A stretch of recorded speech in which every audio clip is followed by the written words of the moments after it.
Hey, everybody. Welcome back to the Hiraeth and Other Words podcast. I am your host, Timothy Mangle. And with me this week from the city of brotherly love is Matthew W. Charles, or Matt Charles, or Chuck, whatever you want to call him. Don't confuse him.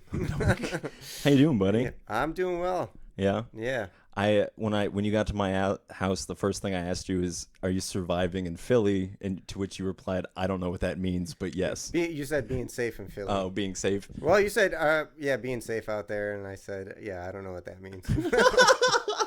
Well, I'm just always concerned for you, buddy. You're accident prone, and I Yeah. just I got smashed by a car in Philly, but no, it's dangerous. There was a shooting down the street like the other morning.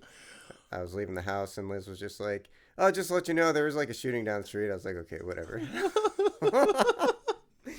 well, what a fun time to be alive. This is, do you remember how we met? At a show, I assume. Oh, yeah, At right. One of Tyler's shows. I guess I didn't say this, but I know Matt we are both musicians. We played a bunch of shows together, and I was trying to think of like the first show that we played together, but it had to be either at the Drunken Monkey or nowhere else, because where would we have played together? Yeah, it was either at the Drunken Monkey. I played a show. What was that one place up on that hill with a barn? My house? No. There's another barn, and they would do a fest every year. Oh, But they did a Christmas show. oh my goodness, I'm so upset with myself. Yeah, I know. But Chris is the guy who does the. Yeah, it's Yardstock at.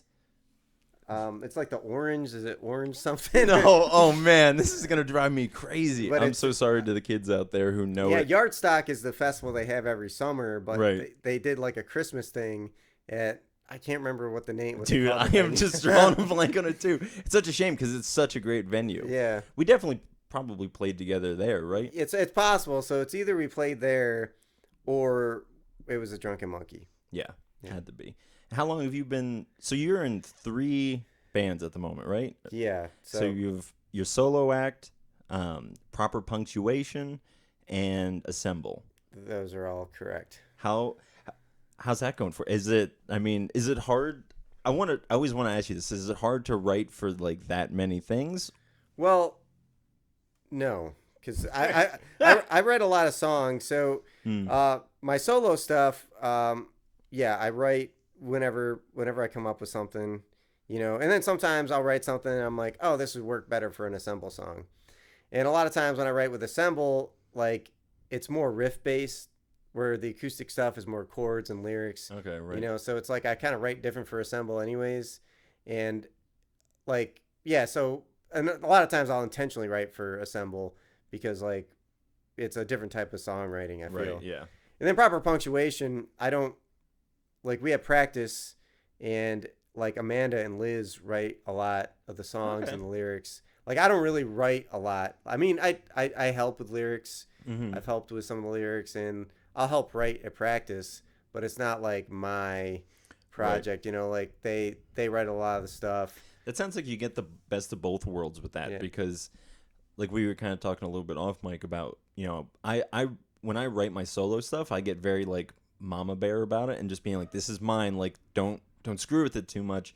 But then I also don't want to limit myself by just always just me only writing my songs. I really think that there's some value in like collaborating with people, because they just have such a different, they just don't think the same way that you do about songwriting. So Right. it helps so much. Yeah, well, I think that, like, with Assemble, the one thing I learned about playing solo, so when I started solo, which was probably like 10 years ago, and playing shows out, like, I wrote, I had some songs, I wrote an album, I had a CD, and then I wrote like another CD, but I would write these songs, and then like 6 months later, I'd be like, oh my God, that song's terrible.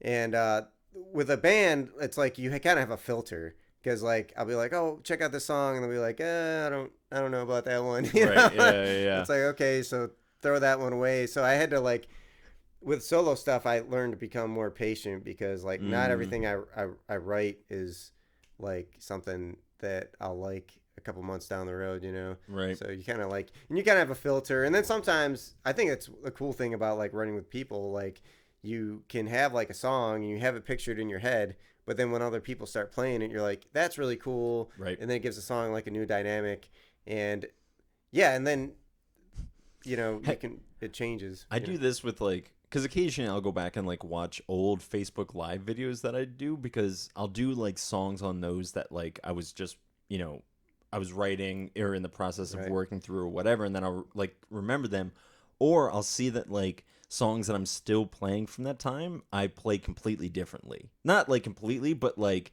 the tempo is different. Like Right. it just seems like it's when I was, I don't know, I'm trying to bring this back, but it seemed like when I first started doing solo stuff, it was a lot more like I had a lot more of that young, youthful anger in me still. Right. And then now I just mellowed out a lot more in my old age, and I'm trying to like bring back that fire and like not just be like, not, let's not just write like complacent folk songs, but like let's try to like kick some ass, you know?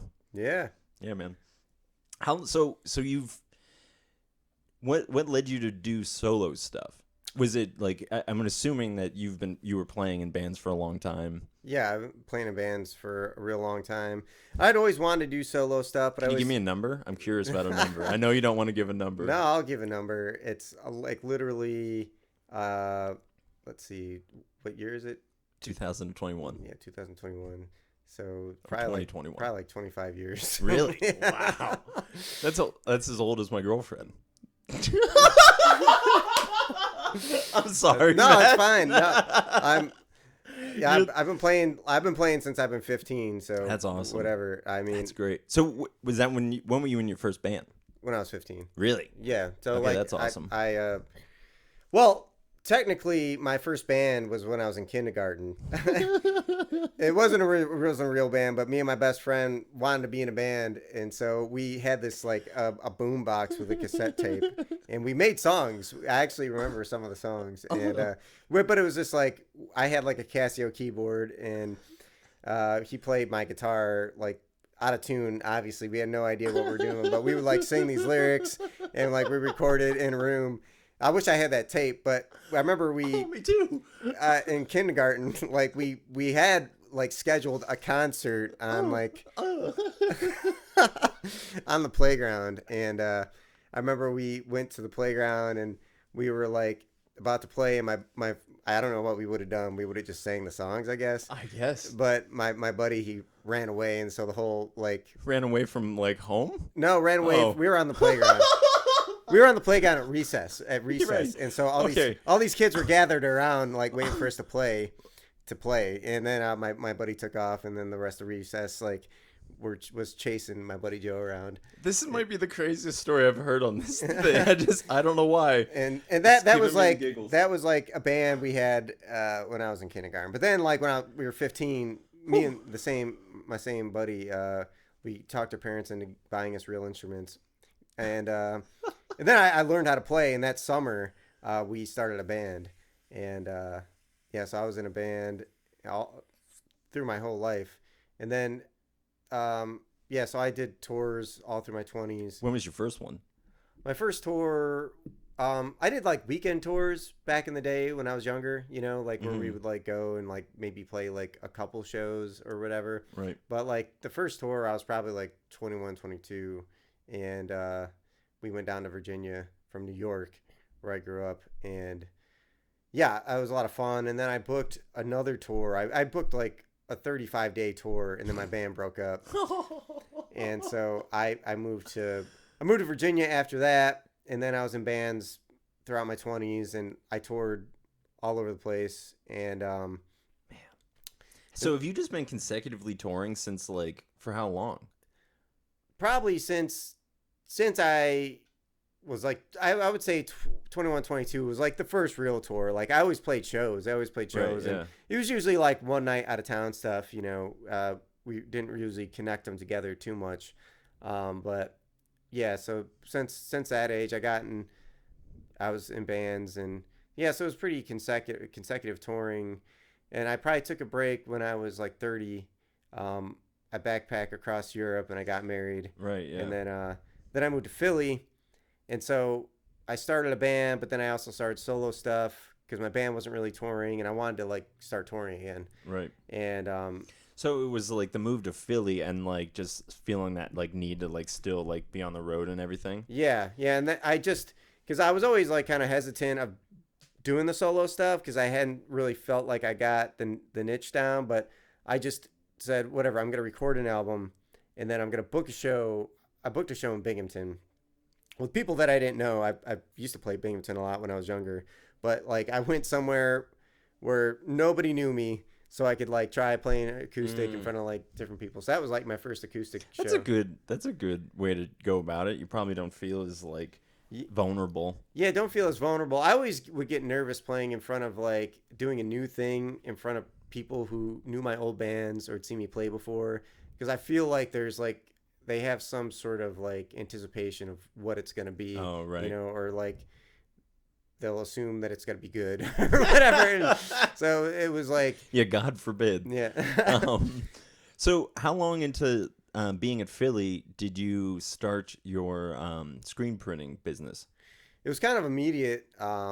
I Because sorry, I didn't mention this up top, but you are one of the co-founders, co-owners. How would you say that? Yeah, I'm a co-owner of Do It Now T-shirts. Okay. I founded Do It Now T-shirts, but I moved to Philly. I wanted to start a record label and I wanted to start a T-shirt printing shop. And so yeah, anyways, I moved. It was probably like 6 months. Like I found like some equipment during like the first year or so that I was there. I kind of knew what I was looking at, so I found equipment, and then I went and I found an art studio where I could put all the equipment, and then that's how it started. I was like in this tiny art studio, and I started getting jobs, and then that grew to a bigger art studio in that studio building, and then eventually, um, we moved to a bigger spot, and then now we are where we are. But then along the road, I met my business partner Johnny. I met him at a screen printing job that I got when I was in Philly, and then when my screen printing work, my business was getting like a little bit bigger. I needed help. I used to have him come in, Nice. and he used to screen print stuff for me while I was having band practice. And then eventually, he wanted to do more. He had his own jobs, and we just like merged. Nice. And so that's where it is now. So Nice, man. yeah. That's awesome. I should have continued on to the kept going with the touring stuff because it's a good segue. Because we toured together one time. We did. You took me on my second tour ever. For those of you who are not familiar with either Matt or my music, I'll have Matt's music to all of his stuff linked in the description. So go ahead and check all that out. You will thoroughly enjoy it. But yeah, Matt and I both did one-man band stuff, meaning we used our feet as percussion while we played the guitar and sang. And you played the harmonica more than I do. But yeah, so we thought it would be fun to kind of like take that take the show on the road, right? Right. Yeah. Yeah, and it was a great time. And one of the things that I learned about you on this tour that we didn't really like get to talk about much is that you're super into aliens. And we didn't get to talk about that much because I was going through this kind of like spiritual like existential crisis, and you were a good friend of this guy that I had met like maybe once or twice to sit and like just listen to me like vent through all this stuff. So I'm very excited that we get like a chance to like actually sit down and like have a conversation. Like I want to know like, well, yeah, I mean, how did you get into this? Where did that fascination begin? Well, I mean, I was always into like unknown like type of phenomena stuff. Like I spent a lot of time in the library as like a kid, like reading books, and then like I remember I found like this one section of the library that was like mysteries of the mind and like like telepathic stuff, and then there was like UFO books, and I was like, oh my god, this stuff is amazing. And so I was reading like all this like this like paranormal stuff, it was just really interesting to me. And so like I remember and I used to watch that. I found that old show Sightings that they used to have on like Sci-Fi Channel way back in the day. If anybody remembers that, but anyways, I remember I had this one book that was written in like 1960 something, and it was like a book of like all these different like UFO reports, and UFO just meaning like unidentified objects. When like every report was just like it was something where it was like documented in like a police log or like a fireman's log, and it also had like coinciding stuff from like residents. And so it was a really interesting book of like all these different sightings. And I wish I could remember the book because it was really good, and it was like across the world. And And you just found this like at this library? yeah, it was at my school library. Really? Yeah, it was at my school library. So I also liked. I was really fascinated with like ancient cultures, like ancient native cultures in America, in the Americas, and like ancient Egypt. I was into all that stuff, so I read all those books. But that's how I started getting into the UFO stuff. I started to read about, yeah, it was that one book that I found. But yeah, like the library, like it had this whole section of like unknown, like it had a whole section for A whole it. section? Yeah, a whole section. Really? Yeah. That's funny. Because we'll get back to this, but the only book that I can ever remember reading from my library was a book about the Russian mafia.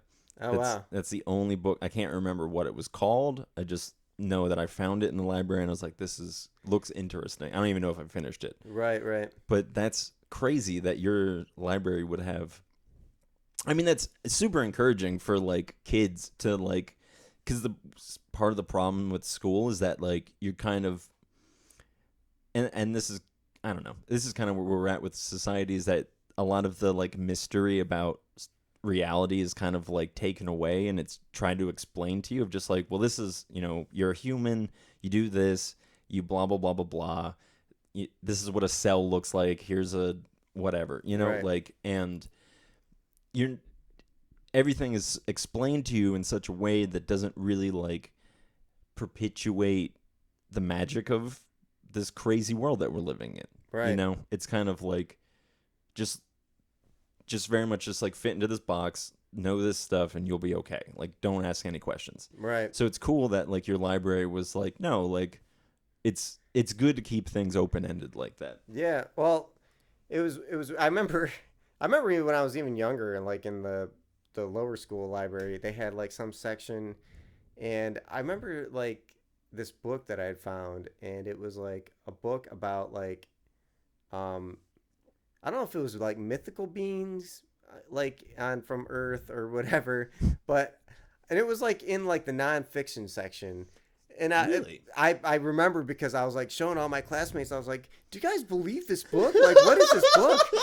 And it was like talking about like little people, and like I can't remember exactly what it was, but and like I was fascinated with it. But like, By little people, do you mean like just like smaller than like normal? yeah, like or like where like dwarves came from, and Okay. like all these different like or like documents of like not documents, but just like stories about like different people from different types of humans from different parts Like of the world. humanoid type, Yeah, like whatever. that were like there's like this tribe or like these people that were smaller, and like it was cited back in whatever Well, year. yeah, because I was thinking, do you know about the oh my gosh, I can't remember the biblical name, but those I want to say the Leviathan, but that's not it. It's like a it's not Neanderthals either, because I mean that is a thing. But in the Bible, there's this like has this story about angels coming down. Right, right. The what are they called? The Why are we blanking on I so don't many know. things tonight? It's not the Nephilim. Yeah, that's what Yeah, it is. okay, It's yeah. I think that's it. And because they were like giants, right? Yeah, yeah. And what is that? And I Right. remember seeing this picture. And the problem, man, with a lot of this stuff is that it's so easy nowadays to like make fake videos that look convincing. Right, right. Or like fake pictures. So it's so easy, especially for people that like want to believe in aliens, to find a picture of like a guy holding Oh yeah, well, whatever. I you know? remember they had that video, or is it the Nibiru or Nubarians or? But there's like the 12th or like 13th planet or whatever that they're. Yeah, but anyways, but I remember like back in the day, I remember they had like that alien autopsy video on Oh, like right, yeah. Fox. You remember that? Hmm. I hated that because I was just like, I know this is gonna be fake. I was just like, why are they doing this? And I'm like, and that's like when I started to think about like maybe this is just like a misinformation thing with the alien stuff because like they had it was this big special and then everybody talked about it and like because maybe there is something real to like UFOs and like aliens or whatever and then maybe that's a way to misdirect people or maybe it's just like technology that we have like that humans have and it's all who knows but Yeah, man. I think, and also like the problem is especially with something like UFOs, is that like you can only have opinions about it. It's yeah not like you can like go hunting for them. I right. guess you can. I You guess you can. can. There's MUFON. You W- can. MUFON is like the UFO network. MUFON is like a group, and I'm so happy that I brought you on for this. but they're a group. They even had like a series on like the History Channel, which is actually pretty decent. But yeah, so if you wanted to look up MUFON like Pennsylvania, and I forget what the initials are exactly, but I think it's UFON, possibly. I don't know. You look it up later, but you could go and you could like apply to be a UFO hunter in Pennsylvania. They have their own like Do they Pennsylvania pay group. you, or is it Uh, volunteer thing? I have no idea. Probably volunteer. Wow. You can't imagine they'd have a lot of funding, but they put But on. maybe they do Yeah, maybe they nowadays. do. Yeah, and but Because you imagine if you were funding the like the organization that like made First Contact or something like that. right. Well, that's got to be the probably like a secret military like compartmentalized group that makes You because think? Well, I saw something the other day where they were like, I don't know if I necessarily believe this, but it's like there's a good chance that the first contact with aliens will be via robots because it's like they're going to be on the planets before we are. But I also like there's a part of me it's like they're probably already here, and like that's going to happen probably before we are able to find them. You right. know? Well, I think that if there is a higher advanced alien species, they probably have technology that is far beyond ours, and they very well could be here studying us, and we wouldn't know about it. Right. Like it's possible, but it's possible they've already made first contact with somebody, and they're just like they're not ready. Right. Yeah. um, Well, I mean that seems to be like the consensus for everybody. That like kind of is like there seems to at least be this general understanding of like we're not ready for that, you know. right. And I tend to agree, because there's a lot of things, especially in the last year, that like you would assume would unite us, and you would think that like us becoming aware of this kind of larger cosmos, because we don't really have that in our, and I think that's a huge problem in our society is that there's no real connection back to the stars. Like we like to sit outside and like stargaze and all those things, but almost every civilization that has come before us has a deeper appreciation of the stars as a sort of map or as, whatever. And it's God, it's so trippy, man. Let's dive into existentialism to just sit and like, because before I went on tour with you, I remember I was living in this camper on my mom's property, and what I would do is every night I would go outside and like sit there and I would stare at the stars and I would say, I need to understand all like this. I need to understand my place in all of this, why this feels like there's purpose in like all of this. And I think that there's a huge disconnect because we don't naturally engage with those things, you know? Yeah, well, because we're too busy, like just consuming like television and like Yeah, all and this thanks for crap. watching, everybody. Yeah, but no, seriously, like you think back when I was in the Grand Canyon last week, Right. we were like looking at the stars and we're like, oh my god, like because Oh, I'm sure I've never seen it at night. I'm sure yeah, it has to be breathtaking. yeah, and it was like wow, you can see everything, and especially like after you lived in where I grew up in New York, you could see the stars, and there's like a little bit of light pollution, but not New York City, obviously. But Right. I live in Philly, where you can't see anything. But yeah, you think about it. Whenever I look at the stars, I'm like, oh wow, like, you know, back before we had like all this like light pollution, and we still had humans still had technology, but like this is what you see at night, and you Mm-hmm. see it every night, and you Mm-hmm. they used it. Yeah, they used it as calendars and maps. There was probably more of a common understanding because you needed to use it. Like if you're a sailor, probably still if you're a sailor today, like if all your like instruments die, you're like, oh, there's the North Star. You Right. You probably want have to be some able to know where ba- that is. yeah, basic astronomical, uh, you know, knowledge. Right. But yeah, I mean, yeah, we just don't. We learn a little bit, but yeah, we're detached from anything that's like with nature or like remotely spiritual. You know. Yeah, and that's I mean, obviously that's like kind of part of what I'm trying to do with this podcast is like give people a place to like be like it's okay to be spiritual. And I think that's becoming more and more of a it's okay thing because I feel like for a long time people were like very hesitant of it probably because of its relationship to like Christianity and how bad that can go or just Right. people having bad experiences with spiritual people and you know quote unquote spiritual or Right. whatever.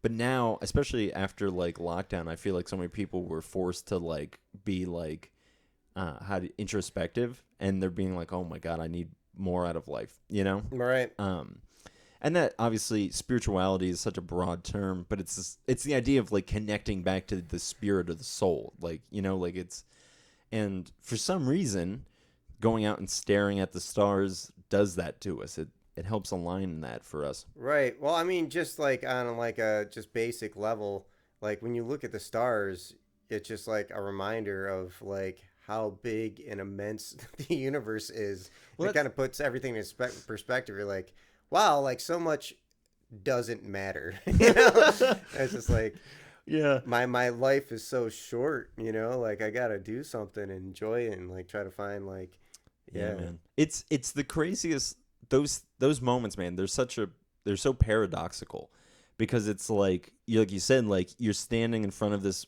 thing that like shows you your insignificance, but also it highlights how important taking your life for granted actually is. You yeah, know, yeah, for like sure. and I think that that's it's a weird thing for people to like try to struggle through those things because it's so easy to fall like into like nihilism when you look at like when you understand like the scope of the universe and I don't think your brain is like cognitively able to understand that, Right, but there's a certain point that you hit and you're just like, oh, it's nothing, like it's so vapid and void, like just the space between here and Jupiter, you know, it's like right, your brain can't comprehend it, and that's just here in Jupiter, you know, that's not even the thing right, outside of the star system, you right, know, right. like it's and then obviously that's where it's like, well then it's insane to assume that we're alone in the midst of all of this, you know. Right. Yeah, it would be I think the odds that some I mean, the odds would be ridiculous. I mean, I like look at the stars, I'm like, "Oh god, there's got to be like other life out there," you Well, know? right. I've heard arguments. This is like a Jewish or a Christian argument is like, well, the universe, we don't know how long it takes to really form sentient life. So there's a chance that we might be the first and that every other, because, you know, like even in our solar system, it's what, you know, how there's no other life. And I say, Says somebody. right, says somebody, right. You're absolutely right. And also like, how do you define life? Because even there's sects of like Hinduism that, and you know, I'm not a Hindu, so I could just be totally wrong, but they believe that each planet has their own life entities, but they're made of different elements than we are. That's why we are visible as we are visible, but they might be made from a different thing. That's why we We're can't. like on a different dimension. I mean, Right. we're only able to perceive like so many like dimensions or whatever. I mean, like that's like on a whole nother tip, I think. But like everything that we see is like a vibration or like a wave of some sort, you know. Mm-hmm. And like our senses are limited. So I mean, what we know about life is, I think just limited to our like perception of Right. like Well, I mean, I'm sure you've heard the thing. It's like if you didn't have a nose, you wouldn't know what smelling is. So it's like you wouldn't be Right. like, oh, I'm like you're ignorant to the thing, you know. Right. And so right now, what are we ignorant to? And the reality is probably a lot, you Right. know. Right. I don't know, man. So here's a question that I was thinking about that I wanted to ask you. Do you think? Because I don't think I've ever. I feel like you will be the only person who will give me like a thought out answer on this because everyone else I feel and now I've put too much pressure on you, but I feel like most people don't even ever think about this and then let alone have a thing. But do you believe, or do you? I won't say do you believe, but what do you think about the theory that aliens came here and manipulated like monkeys to become us?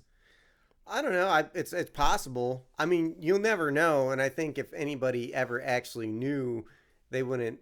I think that would be too much of a mental thing. That would be even worse than because Yeah. not only are you affirming that aliens exist, they Right. essentially made us. You Right. know? Well, it could be that. I mean, it could be like, it could be that there was like, it's another thing that I've read a lot about is like archaeological books. Like there's lots of different stuff that like bones and like remains of like humans that they found in different parts of the sediment that don't really agree with like our the current timeline of like humans and their existence on Earth. So it's really like we're just speculating, I guess. I Mm-hmm. mean, but like I don't know. I mean, And we're taking a lot of like first guesses at like history and being like, it's not our history isn't something that like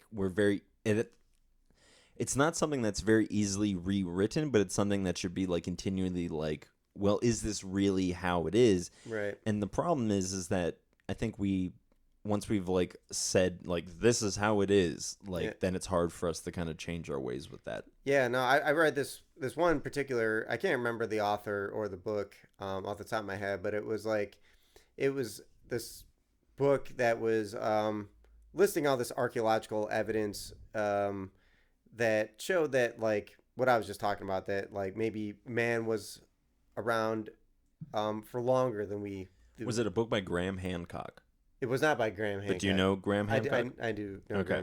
Graham Hancock. Have you read anything by him? I've not read his books. I've watched a couple podcasts. Sure. Um, So he's, for those of you who don't know, he's a big proponent of this idea of there being a lost civilization in North and South America, or just North.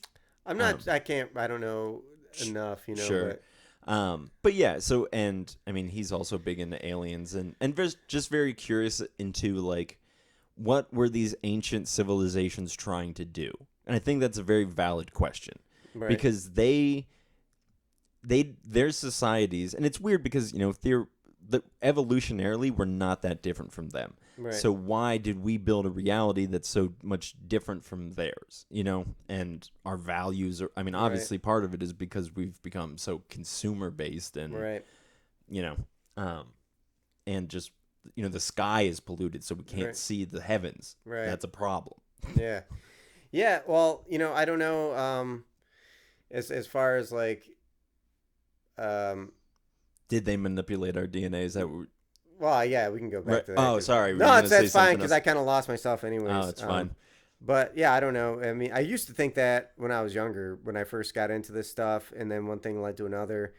I got the internet, and then like, well, the internet was a lot cooler back then because like I feel like People weren't yelling at each other. yeah, people were, and it was kind of like the Wild West. There was like Mm-hmm. because you do Google search now, and it's just like everything. It's just like top results.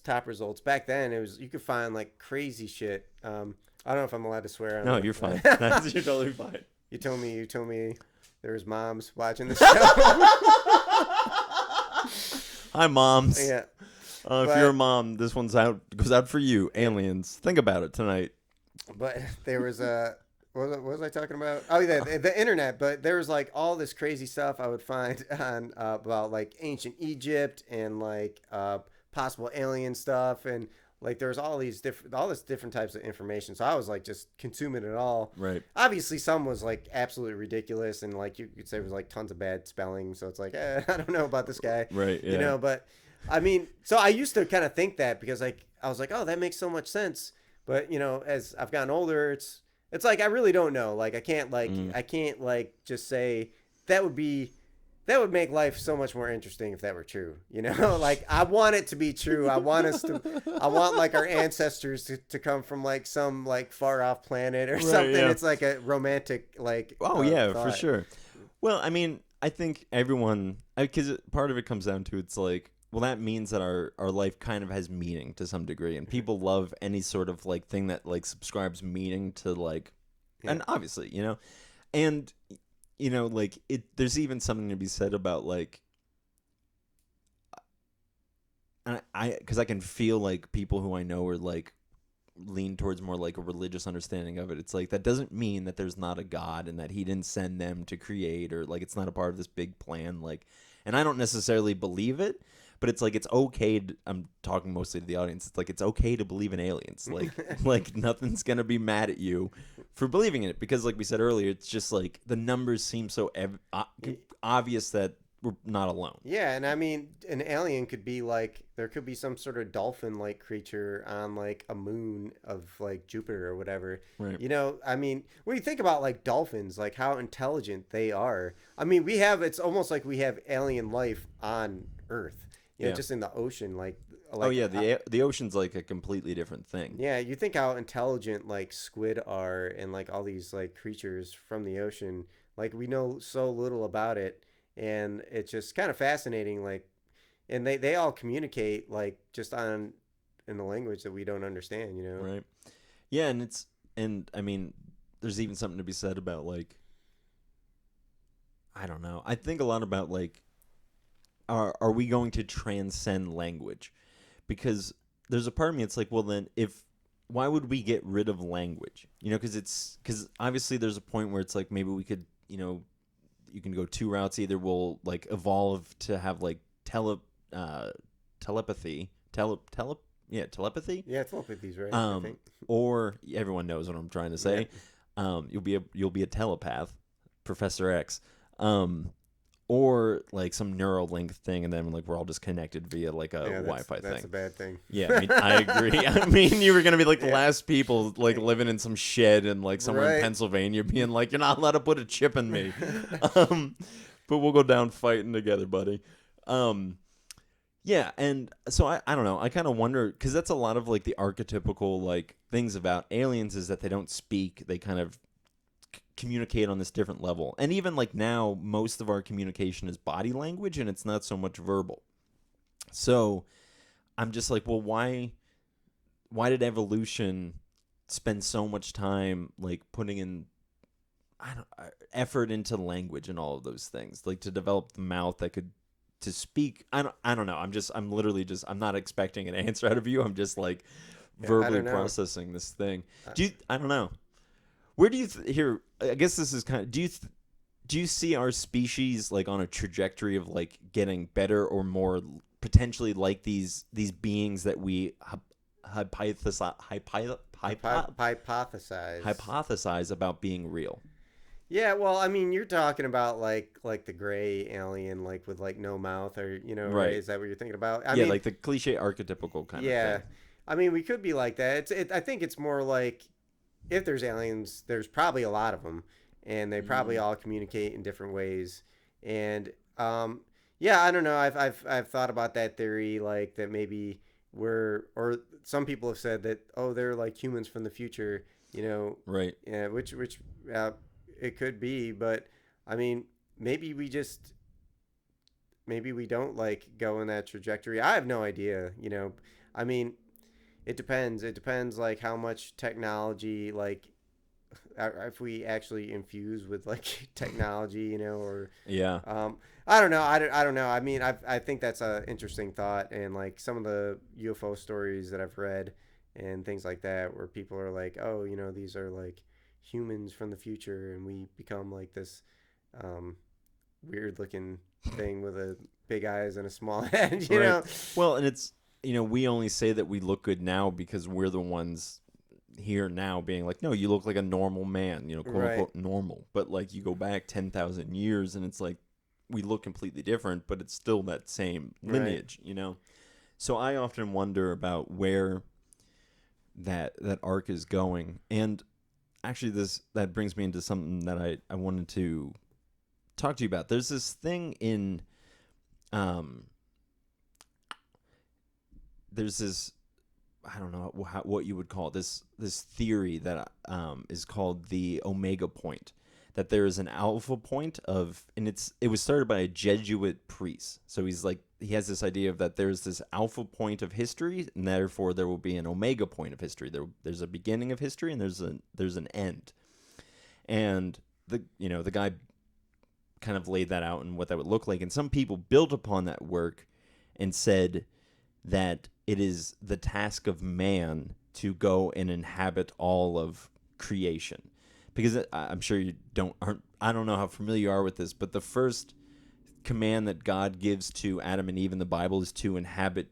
He says, inhabit the earth and make it plentiful.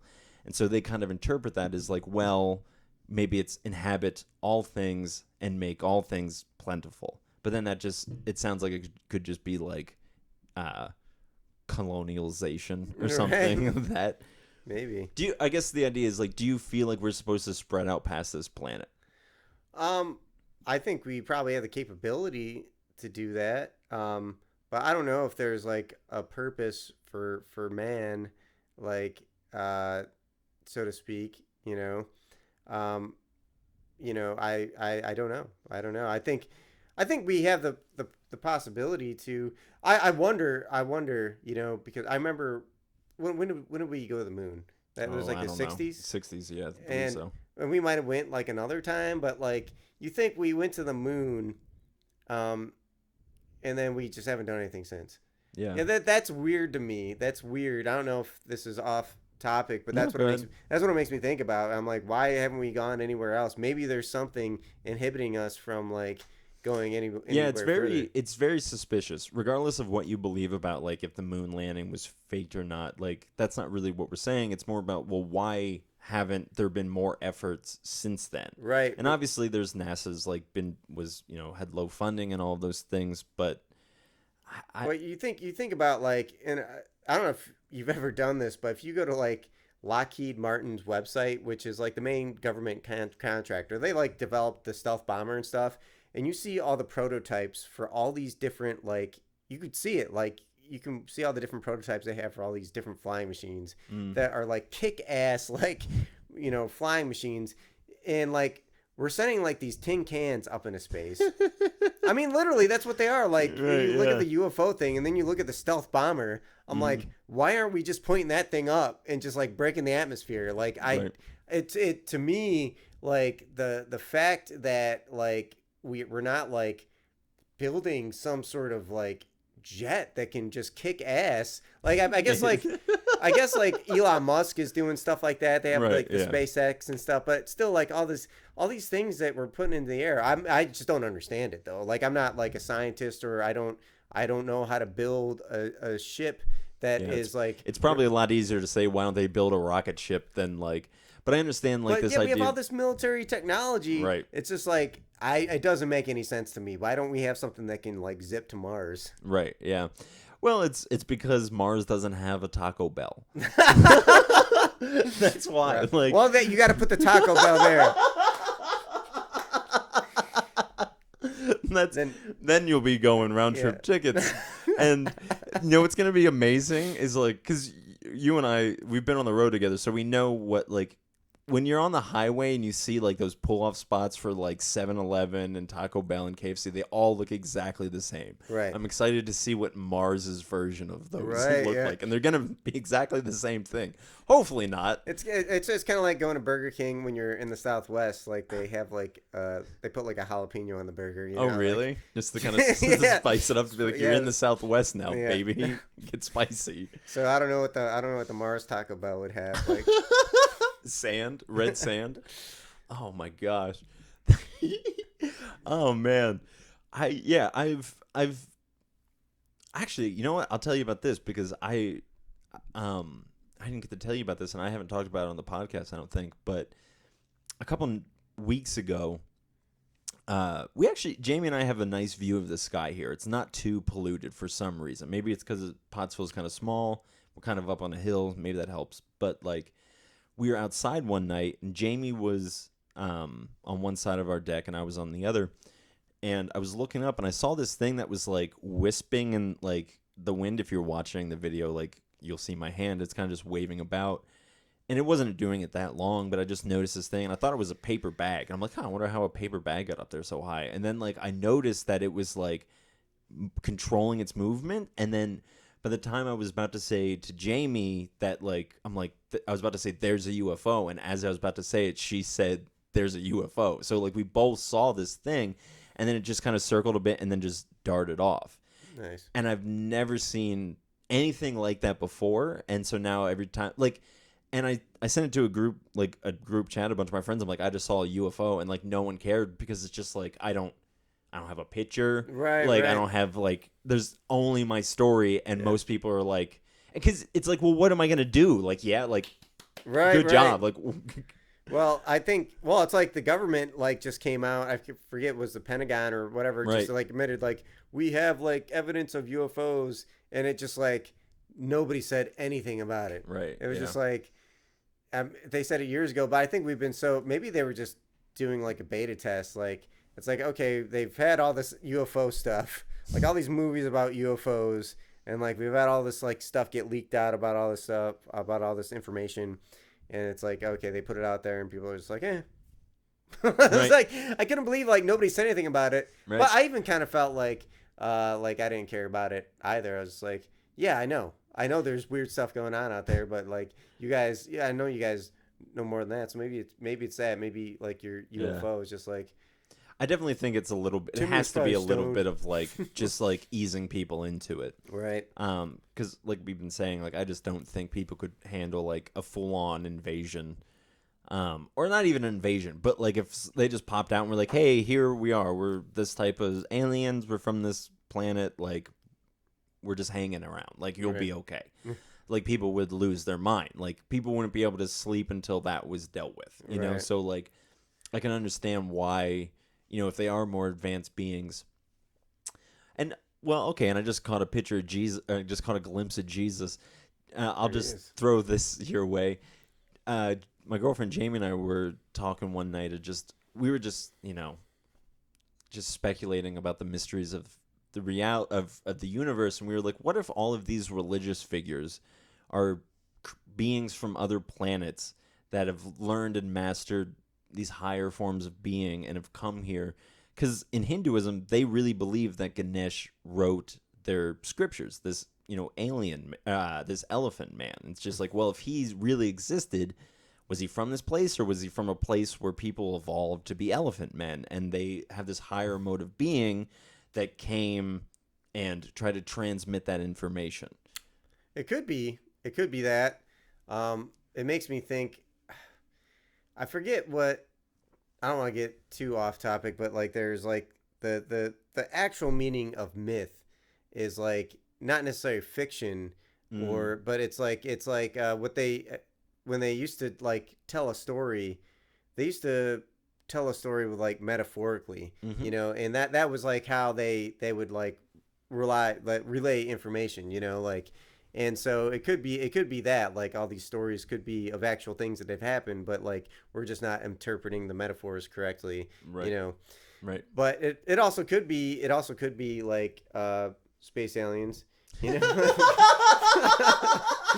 I mean, you know, I mean, you're not wrong, which is because it's like and like, again, everyone who's like buttholes is tight. It's like, we're just speculating. We're just spitballing about the potential. Well, I think this has been in pop culture for so long. It shouldn't be like anything new. Well, you look at like ancient India, I believe it is. And like maybe it's the Hindus, but like, but there's all these pictures of like flying machines. They talked about Hindus. like, and maybe they had flying machines back then. You know, I mean, they say they do. Like, right. Yeah. And so it's possible. Like we think today, like nowadays, like we're like so advanced and so much more advanced than like cultures in the past. But like these cultures that existed before our culture did, they had so much advanced knowledge. Like a lot of them had plumbing, and like they knew, they built really big cities, and they traded. And there was lots of they're advanced, you know. So advancements. who's to say that like some ancient culture didn't master flying and maybe like had contact Or with even like interdimensional travel or right. something like that. And I was looking up the name of the Hindu spaceship things. It's so people could Google it. It's called Vimana. I'm sorry, I have a Right. Yeah. guy who actually practices Hinduism who listens to this, so I'm sorry I just butchered this. But it's Vimana. So just I mean I literally Googled Hindu spaceship and it came up. So Yeah. like yeah, give that a googs. Um, but I there's definitely something to be said about like the reality that we live in is so crazy and so mystical and like even mythical like you were describing it earlier, you know, like so like you know, my big encouragement from this to people is like be open-minded about reality. And I think for the most part people are. Like I don't feel like most people are like turned off about this. But it's also important to kind of know your place in the midst of all of this and to allow that to humble you, but also like to excite you and to kind of like push you on to like, I don't know, live Yeah. your life. Yeah. Well, I'd also say that like we're um, like life is pretty amazing as it is. Like I think about it like all the time. I'm like, just to think about the fact that you're like alive on this planet, like is kind of like mind boggling Mm-hmm. sometimes. Is like, how does this even happen? Like, you know, I don't know. I think about that stuff all the time. It's like I'm alive and I'm like, Moving around. yeah, moving around. I'm going to like a store, like you know, and I'm like, I'm buying like food. Like it's just like when you think about it, Yeah, no, I like get how it. does this exist at all? Like what all had to happen? You know, Yeah, it's 16.3 billion years and then you're standing at a grocery store, right, you know, and being a little annoyed and you're like I got to get out of here. Or right, it's the craziest series of events. And yeah, like and this is and I'm not trying to like say anything or push anything, but it's like, man, it's so crazy that it's like it seems so intentional because it's like there's no way that this much chaos and order can exist like coherently.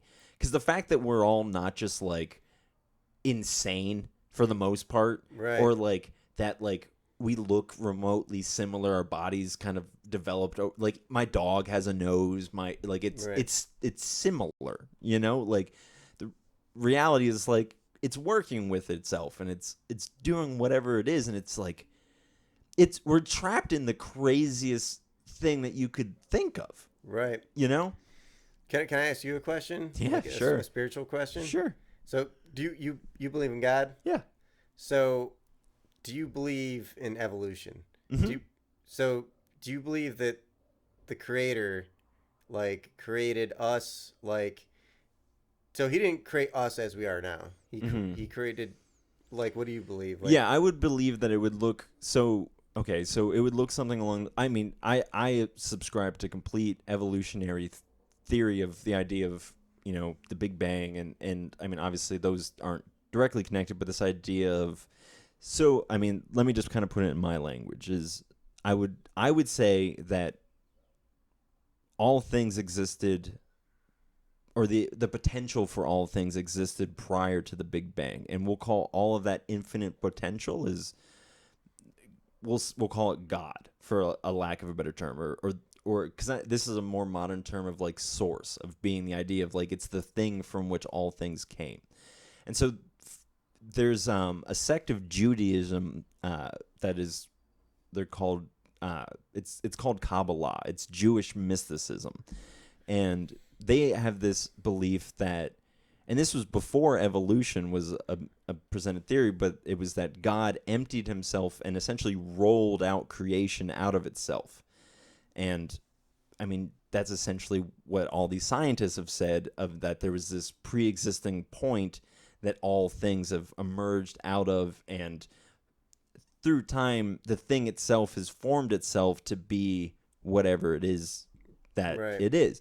And I don't see any discrepancy between evolution and this idea of a creator God. I really don't. Right, because some people say that a lot of people say that like it's way too random for those events that sparked evolution to have happened, and they say that like people who believe that the creator created humans and they created like all these things, like say everything was too random and it's too complex to have like got to this point. So you don't think you think those people are not not correct. No, I would say that there's definitely a creator.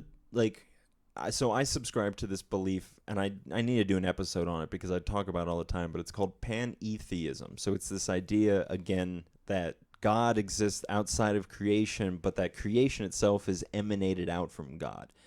And in the beginning of the Bible, and the reason that I believe this is because I do believe it's biblically founded.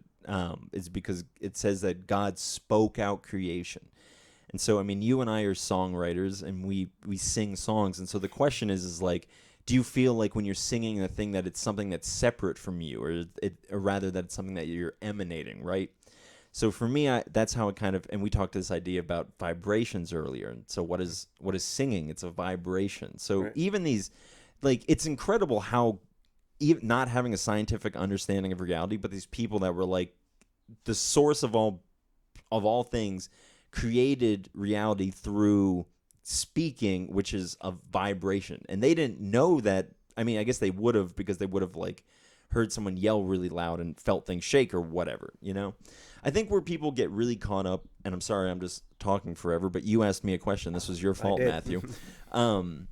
Is because they take Genesis literally and not metaphorically or in a mythical sense like we were talking about earlier.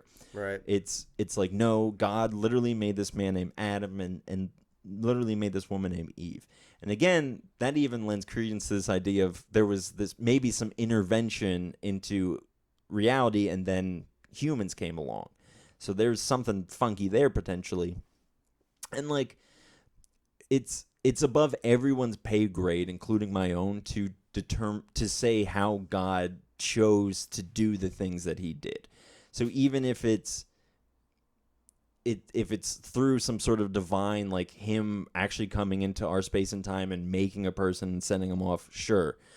Or if it's just evolution, slow toll, and creating us over the long time, sure. I think what's ultimately important is we're here. Let's just focus on being here. Again, like, reality seems too chaotic and too random and also simultaneously too beautiful and too wonderful to just be this cosmic accident. And that's my personal opinion. People can feel however they want about that.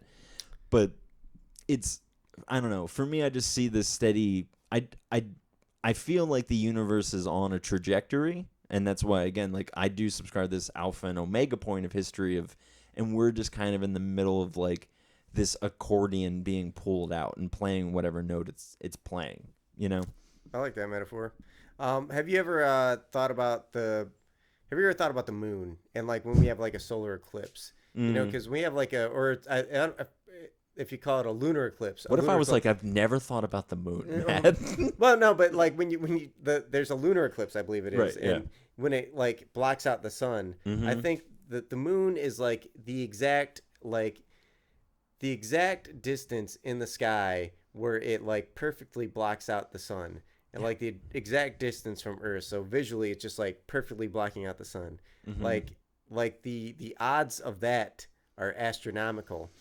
And I remember I was talking to my buddy who is a Christian about that, and I was just like, yeah, you know, he's like, yeah, that stuff. He's like, that makes me think about God, you know, that makes me think about the glory of God or whatever. Like when this stuff, I was like, it just makes me think about aliens. Like, I was just like, yeah, because there's that theory that like the I don't know if you've ever heard this theory, but like the moon, we didn't used to have a moon, and like aliens brought it here. Right. Yeah. And Right. Or that it's a space like station. It's a spaceship. Right. Yeah. I mean, I love it all, man, because I spent a long time spending like being like trying to imply like I don't want to take away from you that when you look at the moon that's what you think about, you know, because I spent a lot of time like trying to convince people. It's like, no, you should think about the glory of God when you look at the moon or whatever. It's like, well, I think it's more important to the creator for you to look at the moon and experience whatever it is that, because why would I want you to think like me? Right, man. Like if the universe is gonna spend all this energy making a Matthew W. Charles, he's gonna want Matthew W. Charles, not churches and trains. You know, right. like Well, that's what I say when I talk to some of my Christian friends. When we talk about that type of stuff, I'm like, well, like if God actually created me, like, I mean, He created a skeptic. If God exists, right, like yeah. I'm skeptical, like about Sure. and like I'm even like talking about like the stuff we're talking about. I'm still skeptical of it. I'm like it could be this, it could be that, but like, you know, and so if you need to like give your heart to like God or whatever, it's like, well, I don't. He created me like this, so like Right. Yeah. Well, and that's I think. But I don't know. I don't know enough about like the.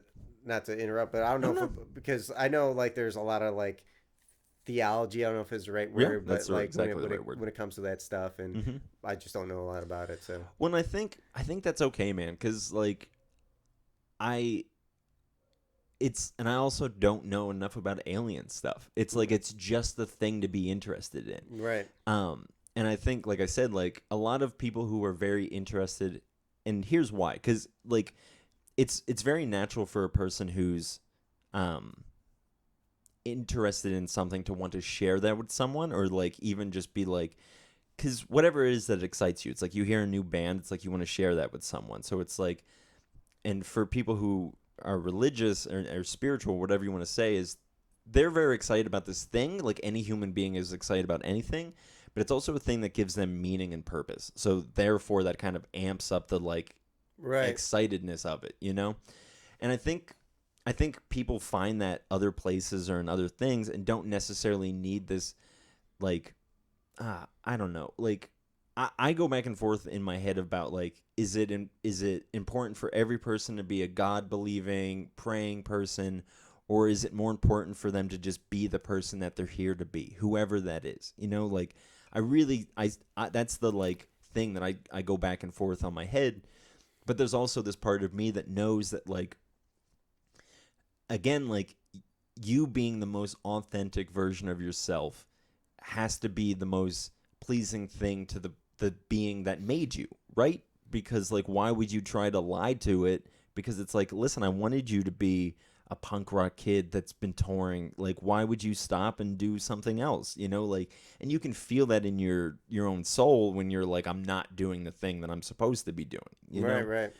And like, I think for some people there is like this drive of like, I want to be spiritual. I want to explore like spirituality and in all of its multiplicities and like different dimensions of it.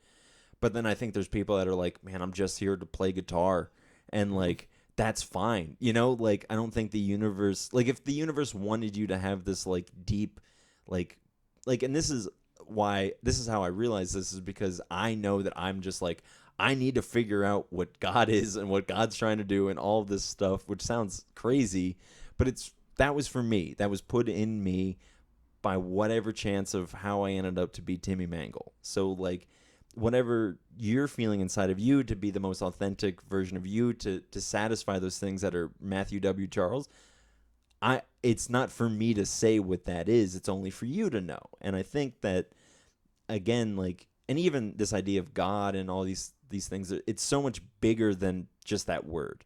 And like, that word has so much baggage for so many different people. And it means, if 20 people are listening to this podcast and they hear the word God, there's 35 different definitions for it. Right. It's a problematic word. But I don't know, man. I think there's beauty in like, again, it doesn't have to be connecting back to God, but just having these moments of like, I'm staring at the Grand Canyon with my wife, and like, That was what I did. Yeah, I know. Like, life can't be more meaningful than this right now, Like, and I think that that's fine. Like, I don't know if I know people would disagree with me and be like, no, in that moment you should be like, thank you, God. Like, and yeah, maybe you should. Maybe it's good to be like grateful to whatever that you're here. And I don't just think that that's saying thank you. I also think that it's living a life that shows that you're grateful for being here. Right. I don't know. Did I say anything that made sense? Yeah, say plenty of stuff that made sense. Good. Yeah. All right, man. Well, do you have any more questions for me before Nah. we wrap this up? No, I got him. Good. I mean, I felt like no, you were just like saying a lot of things, and that were like I felt like maybe slightly contradicted like some things that like a couple of my other Christian friends say, Sure. and so I was just like I just poked Like around a just little about bit. evolution and all that stuff? Yeah, about evolution Yeah. and like stuff like that, and like yeah, but no, that was interesting. Yeah, man. Because I think, I don't know. I think I understand because I had a big problem with that when I was kind of coming out of my faith of like, because I, I mean, man, it's such a problem, man, because there's so many people in our culture that were raised with really strong Christian like worldview, and then there's so many people who just don't have that at all. Yeah, And those people just I would be one of those people. right, and like those people like try to hang out and clash, and it's not that either of them are wrong. It's just that like their entire worldview and like how they've been trained to see the world is just different. Yeah. You know, and so like a lot of Christians have been trained that like everything that happened in the Bible literally happened as it is written. And then they lose, like you're talking about, this deep appreciation for the myth and the metaphor of it all. Instead of, you know, and that's, you know, that goes into heaven and hell and all of these things that they lose kind of this metaphorical or mythical meaning and then just become this literal, like, well, you're going to go there, you're not going to go there, or like, what, or like, and it, I guess it doesn't really matter to some degree if Adam and Eve were real people or not, because we'll never be able to know. So it just, instead of sitting and arguing about whether or not they were real people, take all the goodness you can out of the story and their situation and what you can learn, and apply that to your life. And the rest doesn't really matter. You know, Right. You're arguing over semantics. That makes sense. Yeah. Yeah, I wasn't. My mom made sure. She was raised Catholic, and she was just like, "I'm not gonna put my son through that." Yeah. She rebelled against the church when she was young, which Sure, was a big deal, and so she raised me to kind of figure things out on my own. You know, Yeah. give my own perspective. But Yeah, man. Well, how would you encourage? Well, we're gonna be wrapping this up in a minute, but how would you encourage people in this strange time, in this strange time, in this vast universe that we're in, and we're this tiny, you know, speck of sawdust just kind of floating through the air? What would you say to people who were just like, oh, I'm just kind of floating on this rock out here in the infinite void of space? I don't know. What's some encouraging words you could give to people? encouraging words. I mean, I would just say encouraging words to say to people. I mean, I know it sounds simple, but yeah, just find what you enjoy in life and enjoy it. You know, the one thing I think about life, like a philosophy that I have, is like you can kind of create just mentally. I know it's not always easy, but like you can mentally kind of bend, push your will on the universe, and I think you can do that because if you picture your reality, like where you want to be, and you focus on that, I think you can be there. And I was like kind of thinking about it, like where I was like in my art studio at my screen print shop, and I was like helping host like a First Friday event. There's all these really cool artists around, and like there's a bunch of people, and I was like talking to people, and I was like, oh my god, this is like kind of like where I pictured myself, like exactly. And I was just like, why didn't I picture something more? Like, why didn't I like reach even like a little bit further? I mean, not that I wasn't. It was an awesome moment, but like just a moment of realization. Like, yeah, if you just like tell yourself like, I want to do this, and I want to be here, or I don't want to be this type of person. Like, yeah, you can just totally like focus on like what you want, picture where you want to be, and yeah, you can be that thing. Obviously, sometimes there's external forces that like are hard to, like overcome. yeah, just like for me, there was like a car that slammed into my bike. But I mean, I think about that as like I mean, you overcame it probably when you flew over it. Yeah. They just more or less pushed me. Like, oh no, that's sad. But it was buddy. like, but I think I was thinking about that. I might have been thinking about it earlier, but I'm like, that's like a really good metaphor for like sometimes like there's this thing in life that just comes and just plows you over. But you just gotta like, pick yourself Sometimes back it's up. literally a car. Sometimes it's a car, but you just gotta like pick yourself back up and like just try to keep going. And but yeah, like I said, it's just about like there's always defeats. There's always defeats in life, But like, yeah, you can bend reality to your will. At least I tell myself that because, Well, and if I didn't give myself that thought, then I would be defeating myself. Right.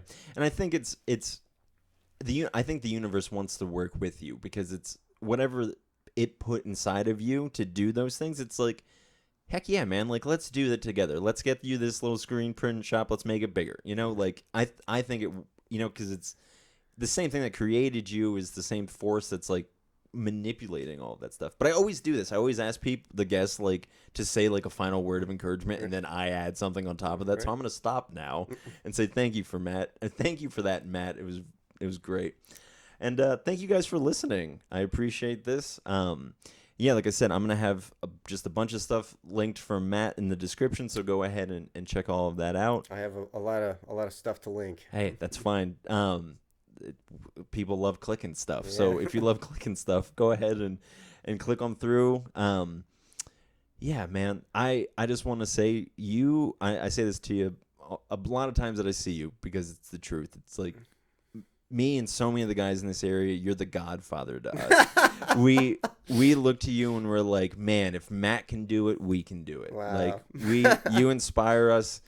And yeah, man, because you're living it. And I genuinely mean that. Like you're fucking touring. You have your shop like in Philly. Like, and that's what it's like. It's not like you're just here like in some cheap little town. It's like it's fucking Philadelphia.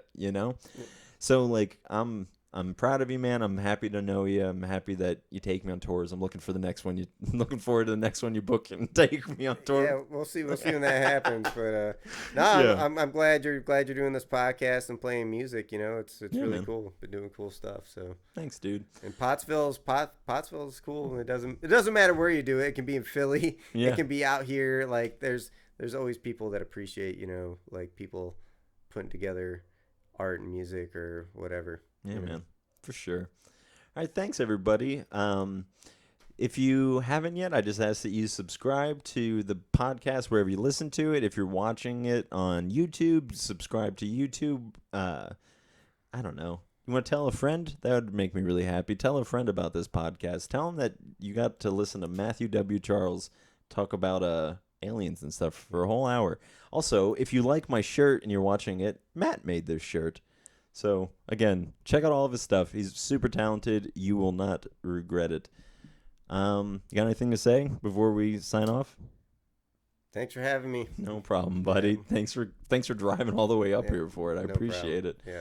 And my friends, I ask that you would love your neighbor as yourself and that you would love yourself. All right. Thanks, guys. We'll see you next time. Bye.